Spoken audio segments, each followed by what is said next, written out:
If Mordhau is to have a competitive future, we need a proper competitive game mode. In Chivalry, the most popular mode for scrims and tournaments was Team Objective, where Dark Forest reigned supreme. The first objectives weren't actually all that interesting. Mostly your team pushed a cart across the map and linear team fights occurred, with the added nuisance of managing respawns.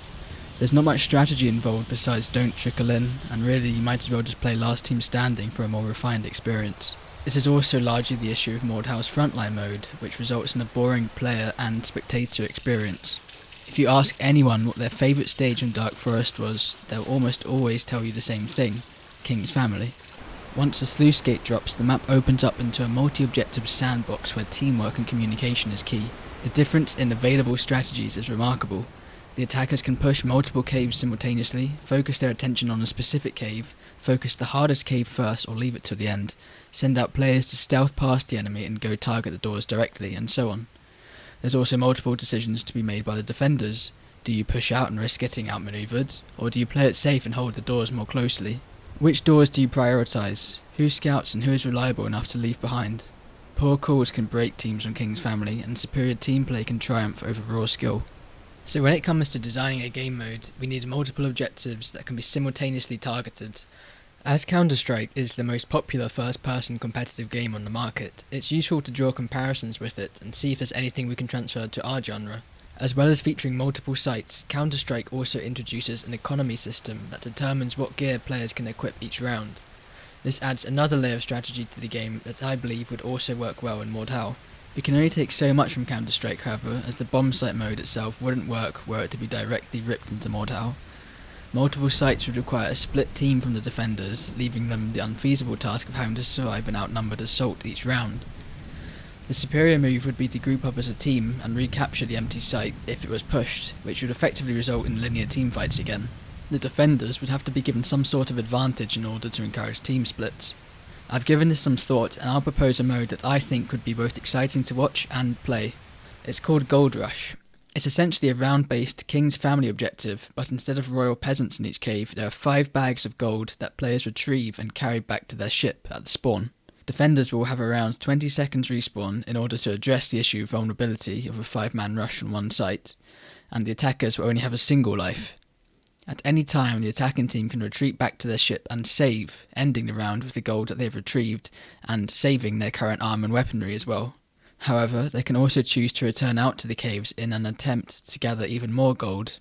If you die in the process, you would still keep the gold that you returned to the ship during that round. I like the idea of non-linear accomplishments, as there wouldn't be a traditional round win, but rather how much gold did you steal, and did you manage to survive as well. Not only would this add significant strategical depth, but it also introduces a very fun concept of human greed, which is present in other games also, such as Payday 2, Darkest Dungeon, or Escape from Tarkov. Both teams take turns playing attacking and defending sides, and the winner would be determined by whichever team stole the most gold. That's basically the core concept of the mode, but as you can probably guess, I've also thought about some of the other finer details as well, which I'll lay out how I see them best functioning. But any of this could be changed pretty easily or experimented with. As I mentioned earlier, there would also be a player economy. For the defenders, I feel it should be fairly straightforward with static gold given that increases gradually every round. The concept of saving doesn't apply for the defenders as they have respawns, therefore they would need to rebuy their gear every round, and they would respawn with the same loadout to prevent mid-round counterpicking.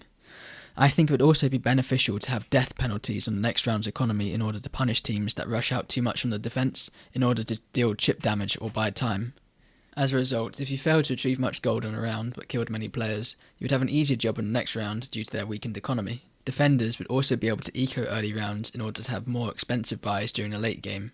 I'd be very tempted to make the attacker economy even more complex by linking it directly with the scoreline, the total gold stolen. This would require intense decision making each round on how much gold to invest, as a failed round would directly decrease your total score. There would also need to be a default spawn option which costs 0 gold in case your team was bankrupt. The default would be very basic gear that could scale on successive defeats, e.g. under X gold stolen during that round, so that your team has some chance to make a comeback.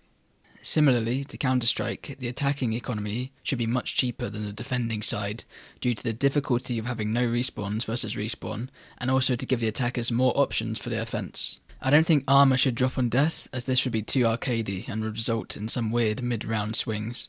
Weapon drops would be good, though, and would add another layer of strategical depth, as you could retrieve a second weapon from the battle to potentially return to a dead teammate on the next round.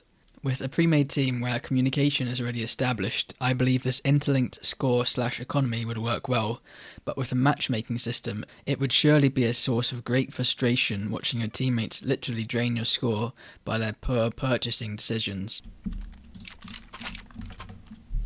Why you buy?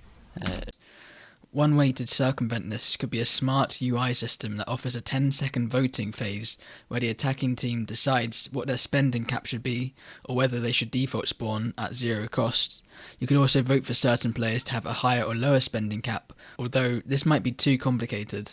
Health regen should probably be turned off for both teams, but health items should be purchasable in my opinion, as this could allow for multiple runs from the ship to the caves for the attacking team. The defending team might also need to purchase bandages despite their ability to respawn, because intentionally suiciding would result in a penalty on the next round, as mentioned previously. Perhaps on the final round, the defenders would also have longer respawns to prevent abuse at no risk of the economic punishment. But this is more than enough detail for this video. If you have any questions about how this mode works, feel free to ask them and I'll respond how I visualise it working.